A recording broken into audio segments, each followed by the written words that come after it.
إن الحمد لله نحمده ونستعينه ونستغفره ونعوذ بالله من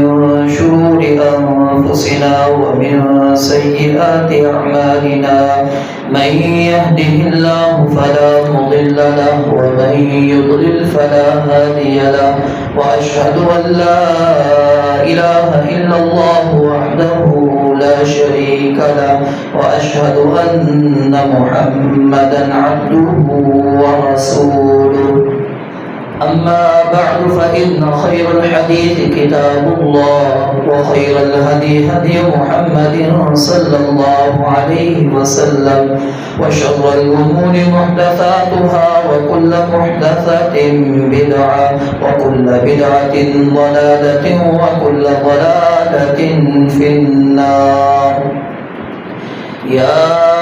أيها الذين آمنوا اتقوا الله حق تقاته ولا تموتن إلا وأنتم مسلمون. يا أيها الناس اتقوا ربكم الذي خلقكم من نفس واحدة وخلق منها زوجها وبث منهما رجالا كثيرا ونساء واتقوا الله الذي تساءلون به والأرحام إن الله كان عليكم رقيبا. يا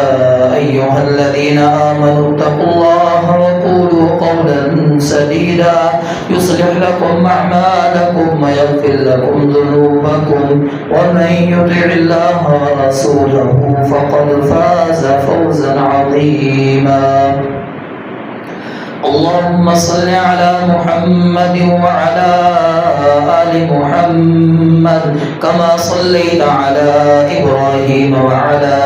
آل إبراهيم إنك حميد مجيد. اللهم بارك على محمد وعلى آل محمد كما باركت على إبراهيم وعلى آل إبراهيم إنك حميد مجيد. قال الله تبارك وتعالى في القرآن المجيد فأعوذ بالله السميع العليم من الشيطان الرجيم من همزه ونفخه ونفثه بسم الله الرحمن الرحيم. واصبر نفسك مع الذين يدعون ربهم بالغداة والعشي يريدون وجهه ولا تعد عيناك عنهم تريد زينة الحياة الدنيا ولا تطع من أغفلنا قلبه عن ذكرنا واتبع هواه وكان أمره فرطا. رب اشرح لي صدري ويسر لي أمري واحلل عقدة من لساني يفقهوا قولي. رب زدني علما رب زدني علما رب زدني علما سبحانك لا علم لنا إلا ما علمتنا إنك أنت العليم الحكيم.